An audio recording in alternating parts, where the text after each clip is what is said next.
Wir haben ihn noch nicht mal überführt und sind jetzt schon beim Reparieren. Was ist das wohl für ein Omen? Den kriegen wir wohlbehalten nach Hause, ohne Zwischenfall. Ich würde sagen, ich bin ein sicherheitsbedachter Mensch. Ist schon auch ein bisschen traurig, ja. Aber wir konzentrieren uns jetzt auf das Neue. Die Rückkehr des Drehmomentschlüssels. Und die Freude steigt jetzt auch gerade so von Minute zu Minute noch mehr über diesen geilen LKW.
Hinter den Laufschienen sitzt die Nieten.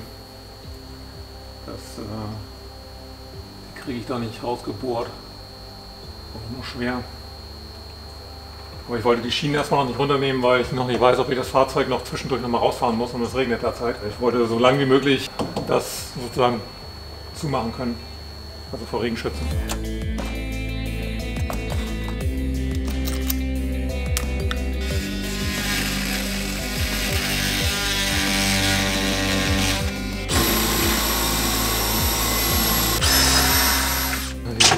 Die blöden Kreuzschlitzschrauben, na, das überdreht eigentlich immer.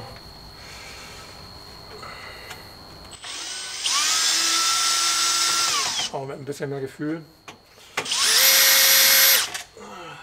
Ja, hätte ich mal ein bisschen mehr Gefühl gehabt, ne?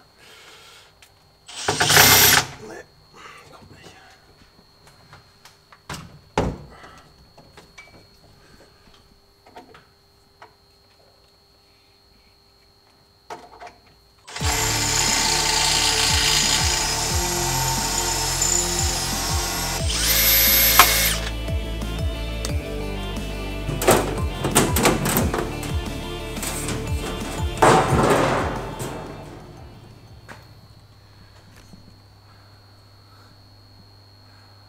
Als ich angefangen habe mit dem LKW, sahen die neu aus. Das ist alles von diesem Klebezeugs. Die haben die Alubleche vernietet und gleichzeitig verklebt mit so einem Karosseriekleber, der nicht fest wird. Der ist wie frisches Kaugummi. Den kriegt man nicht ab. Der ist noch schlimmer als hier diese Dichtmassen, die man für Wohnmobile verwendet. Irgendwann klebt alles. Das Werkzeug, die Hände, die Beine. Irgendwann beim Duschen sieht man dann, wo man sich dann überall noch eingesaut hat. Und das kriegt man nicht runter. Ja. Also zum Verarbeiten, denke ich mal, um das fertig zu bauen, ist das geil, aber zum Abrüsten, das ist eine Sauerei.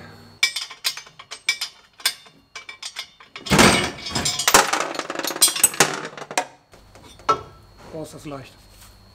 Ist das Alu? Das ist viel zu leicht für Stahl.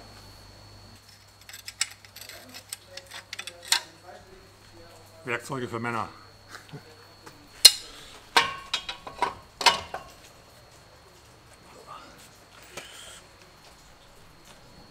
Oh, ist das eingeklebt? Ach du Scheiße.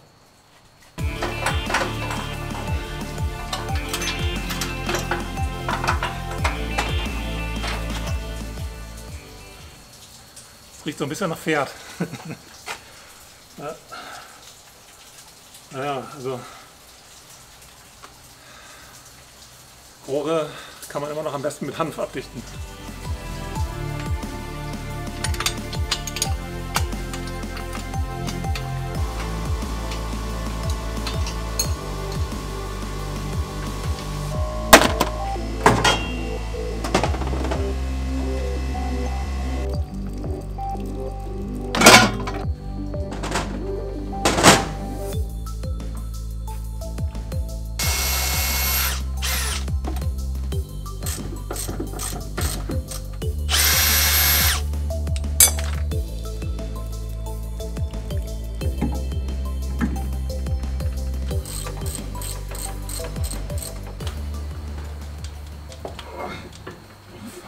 fällt dann hier dann runter, oder?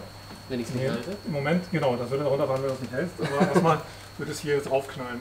Nimm du mal das Ding hier raus, das ist lose. Ja. Ich versuche es anzugehen.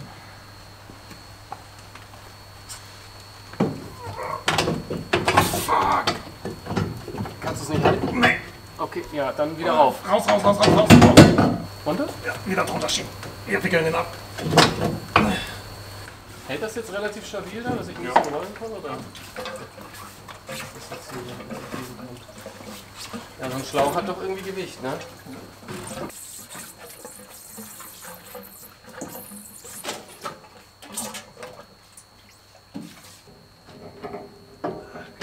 Die kleinere nehmen, ja.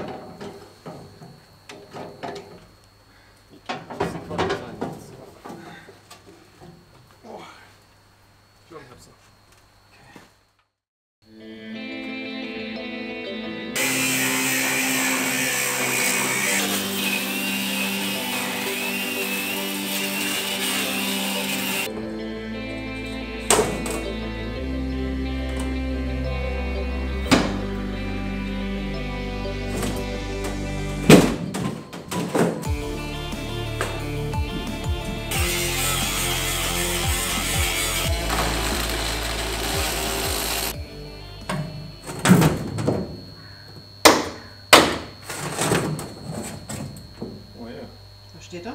Jam Junker Februar 94. Da hat sich der Aufbau, weiß ich nicht, Bauer, also der das hier gebaut hat sich gedacht, ewig, das ist ja geil. Also ich dachte, das kriege ich irgendwie so in einer Woche durch, never ever. Also nicht so, wie ich da jetzt rangehe, keine Ahnung. Wenn man vielleicht mit einer ganz großen Flex beigeht und alles einfach auseinandersägt, ohne Rücksicht auf Elektrik und sonst irgendwas, oder dass man Teile wiederverwenden will, ist man vielleicht schneller dran, aber es ist so viel Gefrickel da dran. Weil am Ende, gerade bei der Elektrik, wenn du dann nicht mehr weißt, was wofür da war und dann, ich weiß nicht, ich hatte das irgendwie bei einer Kiste erlebt, die wir Probe gefahren hatten, da war eine Tür nicht zu, also irgendwie, ich glaube das war so eine Klappe zwischen Aufbau und Fahrerkabine, wenn die auf war, dann fuhr der LKW nur 15 km/h. So, und wenn du dann alles auseinanderfleckst und am Ende nicht mehr weißt, welche Leitung das ist, dann hast du Geburtstag, ne? Dann, gut, ja, kriegt man vielleicht auch irgendwie raus, aber ich gehe da lieber jetzt vorsichtig ran. Bock habe ich noch, manchmal. Also zwischendurch auch mal nicht. Aber wenn man dann erstmal dran ist, ja, ist schon. Also ich sag mal, abrüsten ist wahrscheinlich einfacher nachher als aufbauen, das ist ja immer so. Man braucht nicht so genau sein, ne? Man vergisst ja immer irgendwie, immer irgendwo eine Niete.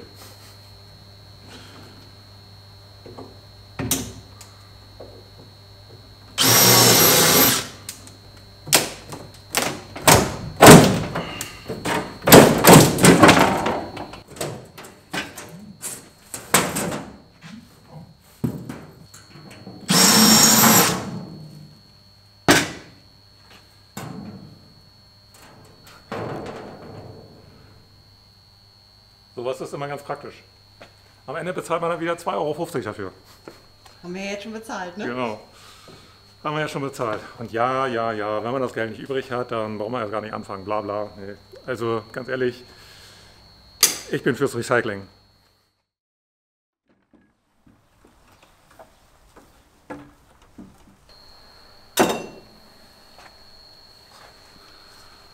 Ich kämpfe immer noch mit dem Kleber. Irgendwann hast du es überall dran. Also an den Hosen, an den Werkzeugen, in den Haaren. Ich denke, ich bin ganz gut vorangekommen. Also die Abwrackung des Aufbaus ist jetzt so in den Endzügen. Bin dabei, gerade noch die Elektrik zurückzurüsten, dass ich dann halt die Kabelstränge noch habe und genau weiß, wo jetzt was wofür ist und dann genau weiß, welche Kabel ich dann abwracken kann. Also die wirklich vom Feuerwehraufbau sind. Und nicht, dass ich da aus Versehen irgendwie, keine Ahnung, die Kennzeichenbeleuchtung oder sowas da irgendwie abknipse. Ne? Rolltore habe ich schon angefangen rauszunehmen, das ist gar nicht mal so ungefährlich. Die sind sauschwer, obwohl die aus Alu sind, das hätte ich nicht gedacht. Und irgendwie sind die, ich weiß nicht, wie die da so vernünftig reingekriegt haben, aber das ist schon ein ganz schöner Akt. Dann werde ich das Dach abrüsten, also da sozusagen die Reling und alles, was da oben drauf ist, und dann die Dachplatten abnehmen.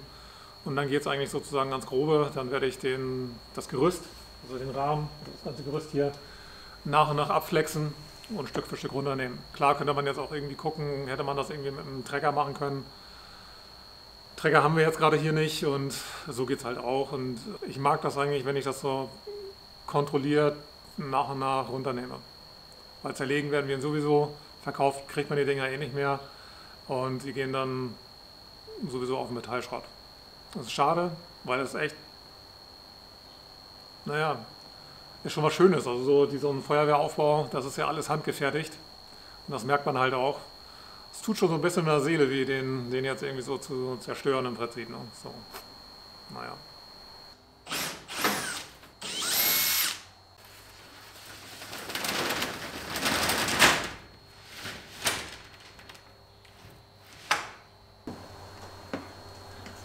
Schlangenmensch hier. Bei dem ganzen Klebezeugs. Ja.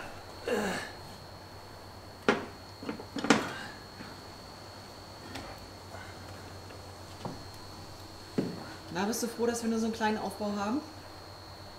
Ich weiß nicht, ob die Größe jetzt einen Unterschied macht, ehrlich gesagt. Naja, jetzt für mich vielleicht schon.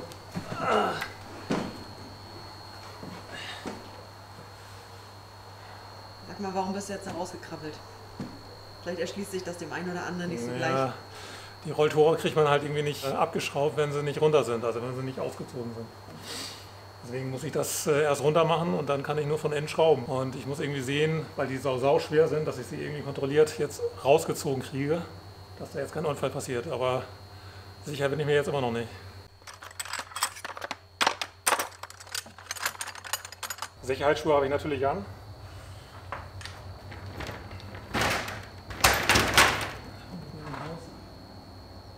Die Schraube noch drin ist. Eine Schraube vergisst man halt immer. Das ist der Schraubendreher.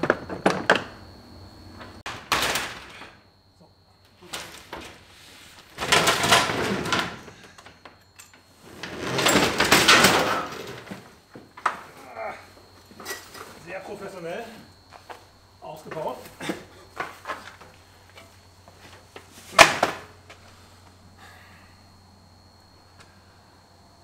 Ja, es gibt sicherlich elegantere Wege. Vor allen Dingen, wenn man zu zweit arbeitet. Aber ich bin froh, dass ich es alleine rausgekriegt habe.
Die Tankbänder, die ursprünglich dafür waren, den Tank festzuhalten, benutzen wir jetzt, um den Tank rauszuheben.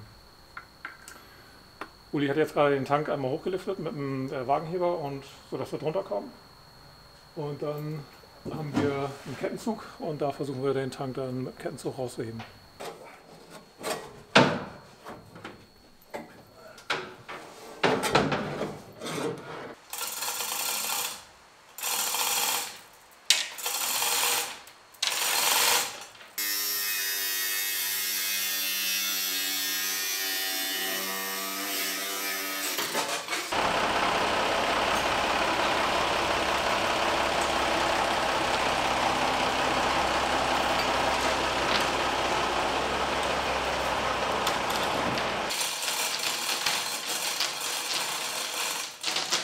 So ein LKW abrüsten, an alle, die das noch vorhaben. Also es war jetzt Hardcore 2 Wochen. Und wenn man nicht irgendwie Hunderte von Trennscheiben verbrauchen will, dann lohnt sich das vor, die Alubleche runterzunehmen. Also auszubohren oder also die Nieten rauszunehmen und die Bleche abzunehmen. Also wir haben jetzt allein nur, um die Gerüste abzunehmen und die Rahmen letztendlich abzuflexen, das hat uns schon allein 30 Trennscheiben gekostet.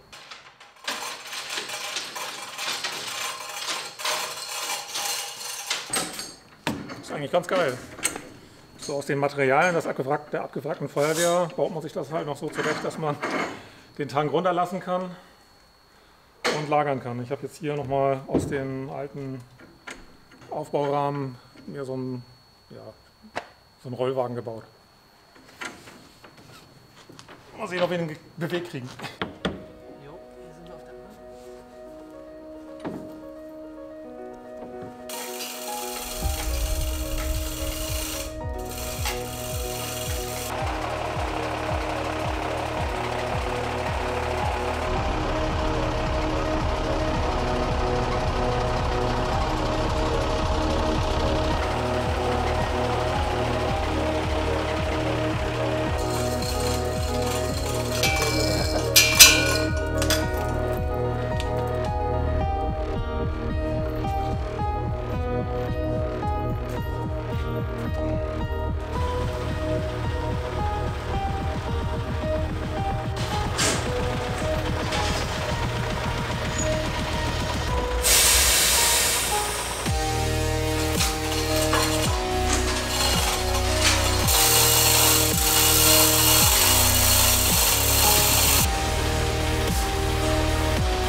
Also falls wir es noch nicht erwähnt hatten, wir wollen unseren Hilfsrahmen wiederverwenden, weil die sind sauteuer, wenn man die neu machen lässt.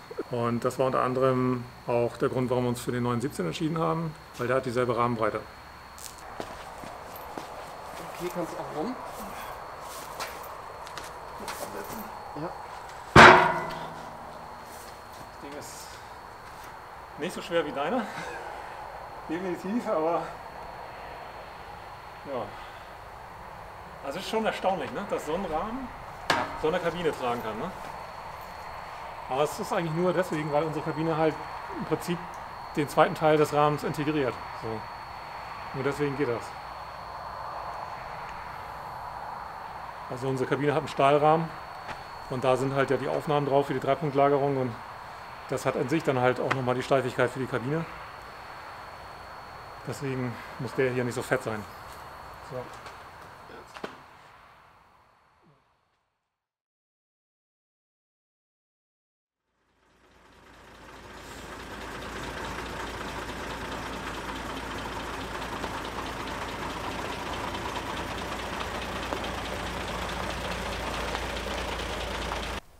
Ja, unser neuer Odin bekommt die Puschen oder die großen Reifen von dem alten Odin. Und ich bin echt gespannt, wie das aussehen wird, ob das auch passt, so, ob die Felgen von Einpresstiefe passen und so weiter.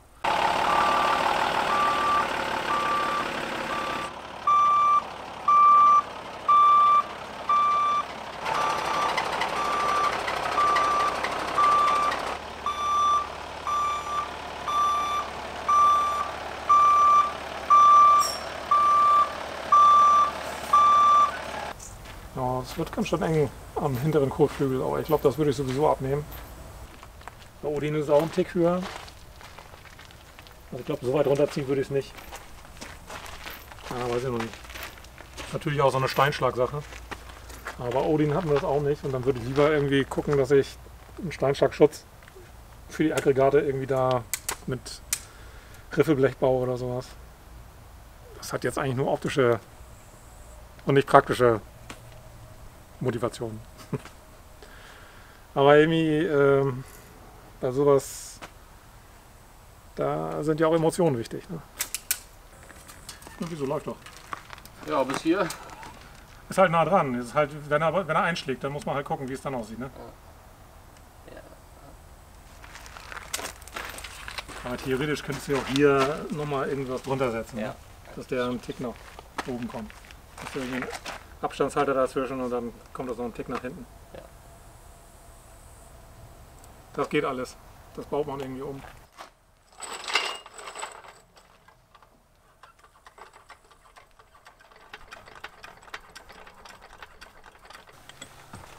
Ja, der ist serienmäßig dabei gewesen. Schönes Teil. Wie bei Hydraulik. Kann bis 2 Tonnen nur?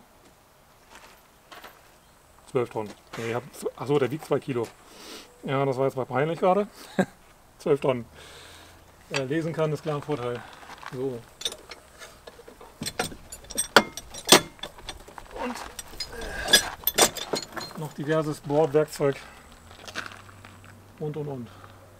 Sind sogar noch Handschuhe drin. Und ein Brett zum Unterpallen. Oh, cool. Richtig dickes Brett sogar.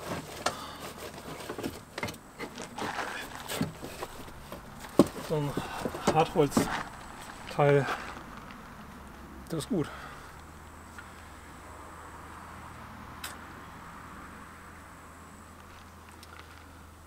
Und natürlich auch eine Weste. Ganz vorschriftsmäßig. Handschuhe. Aber die Halterung würde ich mir woanders hinbauen. Also den würde ich jetzt nicht immer hier im Fahrerhaus lassen. Das baue ich mir irgendwo, keine Ahnung, in der Staubox rein oder ich weiß noch nicht wo.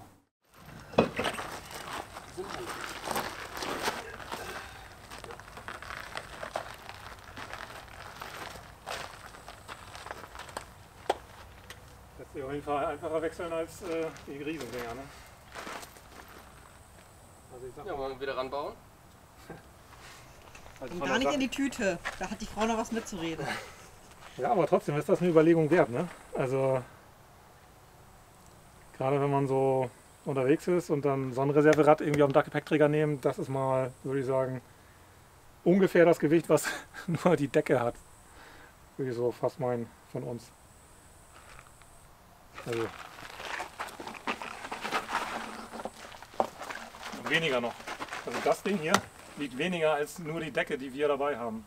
Also der Michelin XZL 365, 85, R20, der ist schwerer als das hier, das Komplettrad hier.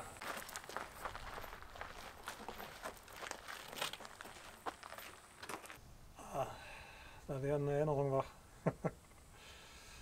Ach ja, das waren Zeiten. Einfach mal ein Rad wechseln.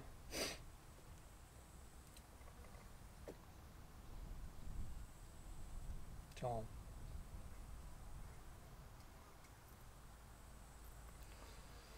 Dieses Fahrzeug hat Geschichte.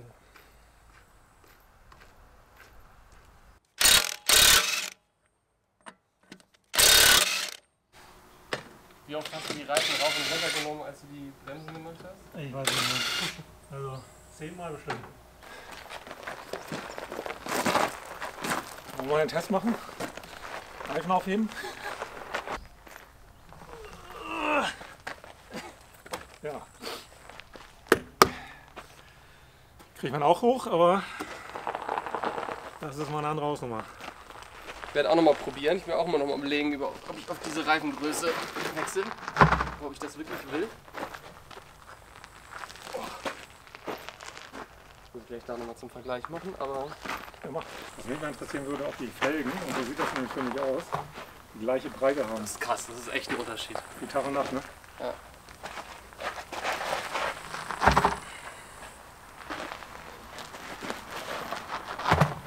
Halt die Sprengringfelgen sind halt einfach auch massiver, das ist das. Aber ich frage mich wirklich, ob das nicht auch eine 11 Zoll Breite ist, genauso wie die hier. Müsste ja draufstehen.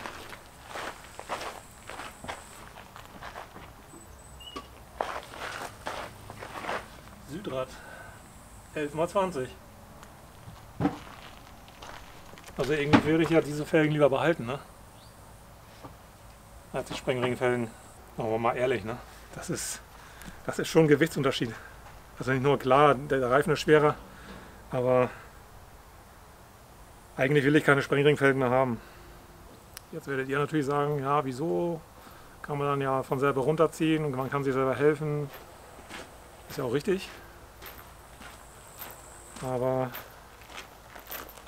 eigentlich, wenn ich eine Reifenpanne habe, dann möchte ich ein komplettes Ersatzrad dabei haben, was ich einfach nur tausche und dann ab zum nächsten Reifenhändler.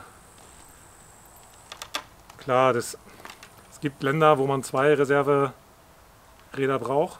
Da müssen wir uns sowieso dann was überlegen. Aber ich habe dann lieber komplette Ersatzräder als irgendwie nur die Decke. Also ich habe das einmal gemacht, damals mit Hans-Peter von Vorfuchs. Der hat auch einen Kanal übrigens. Schaut mal rein, es ist mächtig interessant. Die sind gerade unterwegs auf der Strecke Seidenstraße, wollte ich beinahe sagen. Also alte Seidenstraße, Pamir Highway Richtung Mongolei. Und mit dem hatte ich da die Sprengringfelgen, also einmal eine Sprengringfelge, die Decke abgenommen und wieder rauf. Das hat irgendwie 7 Stunden gedauert. Oder 5. Okay, meine Frau sagt 5. Also 5. Aber das war ein Geaste. Das will ich irgendwie nicht in einer Notsituation haben.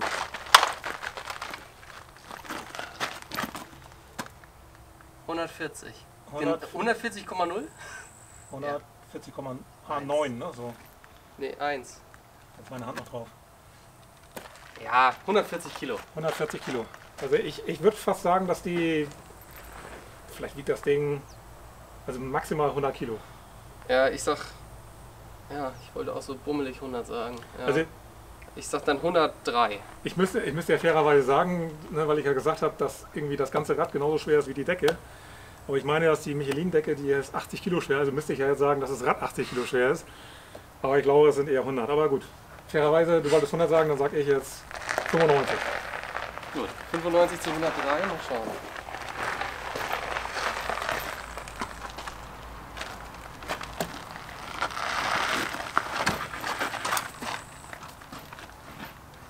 Oha, Tatsache. Nico, 81,5. 81, Das ist aber mal fast die Hälfte, ne? das ist fast die Hälfte. Hammer. Also doch so schwer wie die Decke. Alter.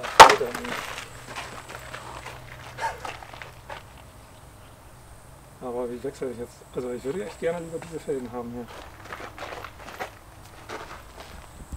Also die sind auch schön, da braucht man nicht groß was dran machen. Man muss sie halt nur umgezogen kriegen. Also wir selber kriegen sie nicht umgezogen. Ja, zum Reifenhändler. Ja. Ja, oder so. Ja. Und es sind 32,5. So. Okay? Ja. Dann können wir das ja mit dem Brett auch nochmal da machen. Also, Also warte mal. Wir haben jetzt 32,5 und 27,5. Genau. Und wie ist jetzt deine Rechnung? So, also das heißt 32,5 durch 2 Ja, das ist die Felgenmitte. sind 16,25. Ja, Und dann hast du 27, was haben wir gerade? 27,5 ja. minus 16,25 müsste eine Einpressive von 11,25, also 112 oder 113 sein, Ja. meines Erachtens. Was ein bisschen niedrigere Zahl wäre, was bedeutet, das Rad steht minimal weiter draußen. Vorausgesetzt, wir haben das Augenmaß, stimmte da. Aber es ist sehr ähnlich. Wir überlegen gerade, ob wir die Reifen komplett einmal umziehen, ob es sich lohnt, die anderen Felgen zu behalten. Also sie sind leichter, deswegen würden sie sich lohnen, aber wenn sie nicht die richtige Einpresstiefe haben, sprich wenn sie weiter drinnen stehen, also nicht weit genug nach außen stehen, dann würden wir sie sowieso nicht behalten. Dann würde sich auch das Umziehen der Reifen nicht lohnen. Und das gucken wir jetzt gerade nach. Wenn die Felgen gleich wären, dann würden wir die Reifen umziehen. Wenn die alten Felgen weiter rausstehen würden, würden wir die Renault-Felgen erstmal behalten. Weil mit Spurplatten will ich nicht arbeiten, irgendwie nicht so gerne. ET0 wäre, wenn sie genau in der Mitte wäre. Wenn dieser gestrichelte Linie, wenn die genau in der Mitte wäre. Wenn sie hier wäre, wäre es negativ, wenn hier wäre es, wenn es positiv ist. Das weißt So. du? Ja.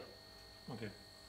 So. Und im Prinzip sagt die ET aus, dass die 119 in Millimeter beginnend von der Mitte in die Richtung. Das ist jetzt die Frage, werden wir überhaupt jemals neue Felgen kaufen? Weil sie wahrscheinlich von der Wichtigkeit her ganz unten auf der To-Do-Liste sind und auf der Budgetliste. Und wäre es dann nicht klüger, die leichteren Felgen zu behalten?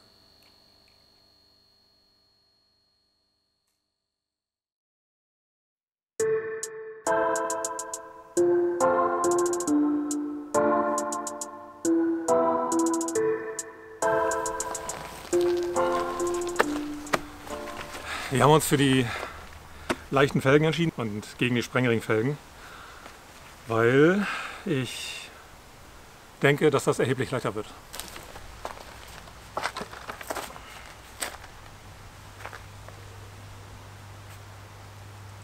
Also 120 Kilo, 115, 120, so dazwischen schwankt das. Also ich würde sagen, wir haben jetzt 20, 25 Kilo eingespart pro Rad. Das ist jetzt in Summe vielleicht nicht so viel, wenn man jetzt irgendwie so das Thema 7,5 Tonnen anstrebt, aber für den Dachgepäckträger ist das halt ganz interessant, dass das Rad dann nur 120 Kilo wiegt. Dann hat man zumindest vielleicht nochmal Luft für eine kleine Staubox oder so. Bei der Gelegenheit jetzt werde ich auch mal die Bremsen prüfen, mal die Trommeln runternehmen, gucken, was da los ist. Die eine Seite, die wurde vom Händler gemacht.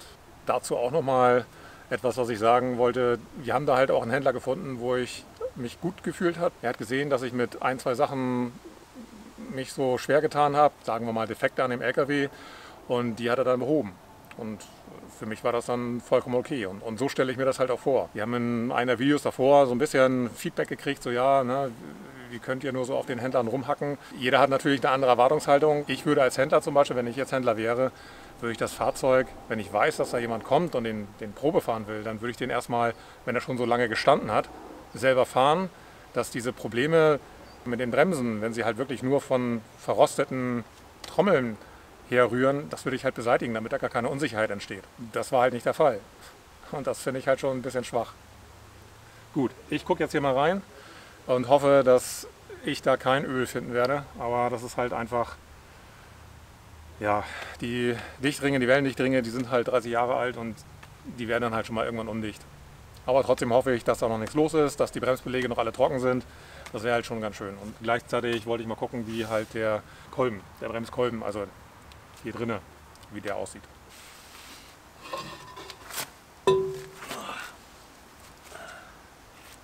Ja, krass.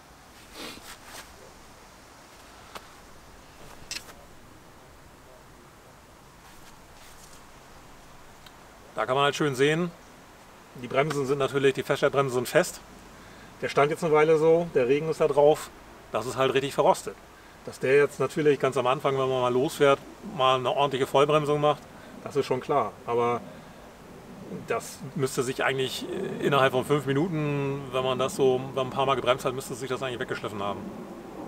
Deswegen bin ich mir relativ sicher, dass bei dem einen, den wir uns in Leipzig angeguckt haben, dass der irgendwas anderes war. Das war nicht einfach nur Rost. Ja, sieht gut aus. Also ein bisschen Ölnebel, ein bisschen ölfeucht, aber jetzt weit entfernt von richtig nass oder so. Ich überlege mir noch, was ich mache. Ob ich das vor der Abreise noch mache. Ja, ich weiß, ich würde sagen, auf jeden Fall alles vor der Abreise machen. Aber ich rechne halt auch so ein bisschen damit, dass ich auch ein paar Sachen in Griechenland zum Beispiel machen lassen kann oder machen kann. Da habe ich ja auch eine befreundete Werkstatt. Gut, die wichtigen Dinge werden auf jeden Fall gemacht. Das ist klar. Dass hier irgendwann der Dichtring richtig undicht wird, ist mir auch klar. Wie gesagt, ich denke mal drauf rum. Aber die Bremsbeläge sehen gut aus, da ist nichts feucht. Jetzt gucke ich mir nochmal die Manschetten an, ob die noch schön geschmeidig sind vom Bremszylinder, Radbremszylinder hier. Das sieht auch gut aus. Das ist nicht spröde, gar nicht. Aber muss ich sagen, ist schon wieder geil. Ne? Also bei Mercedes, gut, der Renault war jetzt nochmal 10 Jahre älter, aber da waren die Manschetten schon spröde. Bei dem hier nicht. Alles gut. Ja, also wenn man es alles richtig machen will, dann tauscht man alle Kunststoffrohre, also Kunststoffleitungen, diese Teckerladenleitungen, würde man sie einmal austauschen. Aber ich denke, ich gucke mir alles mal so ein bisschen an, wie flexibel die noch sind, fühlen sie sich brüchig an und danach würde ich das entscheiden. Ich meine, ich muss die Bremsanlage, also die Druckbehälter, die muss ich sowieso in den Rahmen verlegen. Da werde ich wahrscheinlich neue Tanks dann reinbauen, so teuer sind die auch nicht. Das würde ich auf jeden Fall machen und dann beim Verlegen werde ich ja sehen, was ist gut, was ist nicht mehr gut. Und als Ersatzteile werde ich mir wahrscheinlich hier diese Bremszylinder hier, das ist ja rein Druckluft, die haben halt Membran. Und da würde ich mir wahrscheinlich Ersatz mitbringen, also mitnehmen, weil jetzt die komplette Einheit hier, die ist richtig teuer. Und der Federspeicher an sich, der geht eigentlich nicht so häufig kaputt. Also wüsste ich jetzt nicht, habe ich jetzt bisher auch nichts von gelesen. Ist halt eher die Membran für die Druckluft. Ja, ich muss da einmal durch den LKW durchsteigen und dann weiß ich mehr. Also das werdet ihr mit uns, mit mir zusammen Stück für Stück sozusagen miterleben, was jetzt sich wie verhält, wie gut er im Zustand ist, welche Sachen noch in gutem Zustand sind, welche ich tausche. Und natürlich sind auch eure Kommentare dazu, eure Meinung natürlich auch immer willkommen. Ne? Viele Dinge lassen sich halt unterwegs auch gut reparieren. So, und, was jetzt zum Beispiel Tekalan-Anleitungen angeht, die können mal undicht werden, wenn sie dann halt so spröde geworden sind. Aber das ist für mich jetzt kein Notfall, der mir Sorge macht, weil ich habe immer sozusagen mein Notfall-Reparaturkit dabei, wo ich diese Leitungen trennen kann, einfach mit dem Steckverbinder verbinden kann und dann geht es weiter. Deswegen, ich werde mich wahrscheinlich danach orientieren, wo ich denke, so, was wird eine richtig ätzende Reparatur und was ist wirklich sehr wahrscheinlich, dass da was kaputt geht. Also bei den Mercedesen, zumindest bei den 917, bei diesen Achsen habe ich gelesen, dass die Radlage hinten, regelmäßig, die Abstände weiß ich jetzt noch nicht, muss ich mal nachlesen, aber in gewissen Abständen immer neu gefettet werden müssen. Es ist auch Öl in der Achse, aber die Lager sollen zusätzlich gefettet werden. Das kannte ich auch noch nicht. Und das, denke ich, werde ich vor der Abreise auf jeden Fall machen. Und dann gucke ich mir halt auch die Dichtringe an. Vielleicht ist das insgesamt dann ohnehin schon nicht mehr so viel mehr Arbeit. Und dann mache ich die Dichtringe gleich mit. Die Achsöle werde ich ja sowieso auch tauschen. Also das sollte man immer machen. Das ist mit Sicherheit 30 Jahre drin schon. Aber so sieht es jetzt erstmal gut aus. Das ist jetzt nicht so völlig verfettet, völlig verölt. Also ich glaube nicht, dass der Simmering irgendwas hat. Also beide nicht, ne? Hier und hier nicht.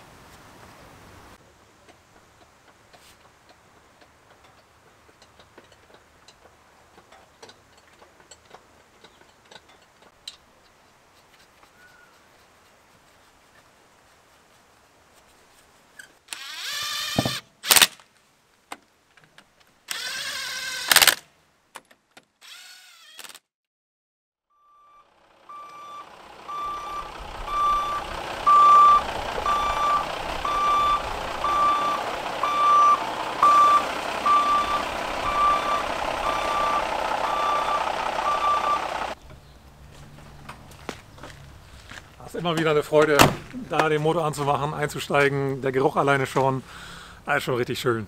Ja, Reifen sind jetzt drauf. Ich finde, das sieht total stimmig aus. Mir gefällt das so. Ist die Serienfelge, kann man so fahren. Also für eine 917 ist das die Felge mit 119 mm Einpresstiefe. Ja, passt. Wir besorgen uns jetzt dann noch eine Ersatzfelge, damit wir ein vollständiges Reserverad zukünftig mitnehmen können. Und damit sind wir auch schon fast am Ende des Videos angekommen.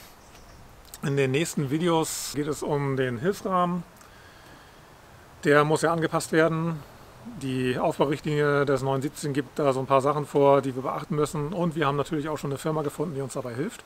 Und es geht um den Umbau unserer Wohnkabine. Ihr seht schon, das ist hier der ehemalige Dusch- und Badezimmerbereich, der ist schon komplett demontiert. Ist also absolutes Chaos. Dazu gibt es aber mehr im nächsten Video. Bleibt auch noch dran. Ich habe einen interessanten Tipp für euch, der euch unterwegs den Arsch retten könnte.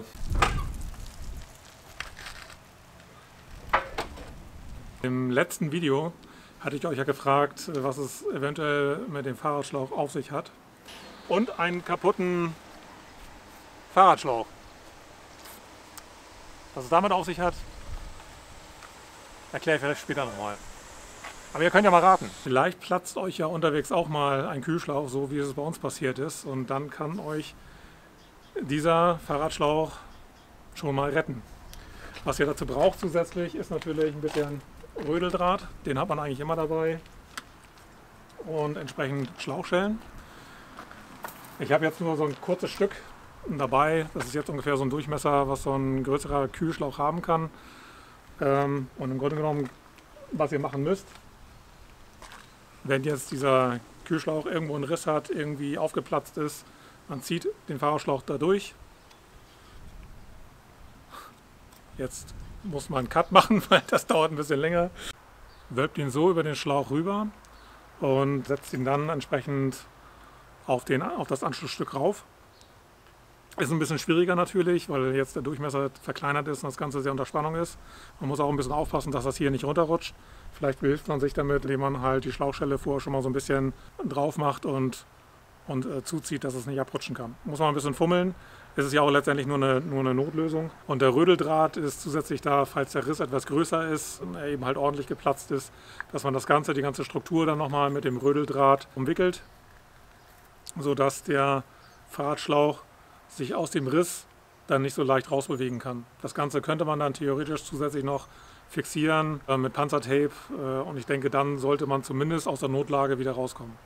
Mit diesem schönen grünen Motor von Mercedes verabschiede ich mich von euch. Wir hoffen, euch hat das Video gut gefallen. Gebt uns einen Daumen hoch. Vielleicht habt ihr den einen oder anderen, den dieses Thema auch interessiert, dann teilt doch dieses Video. Es würde uns mega freuen und es wird uns auf jeden Fall auch mega freuen, wenn ihr beim nächsten Mal wieder einschaltet.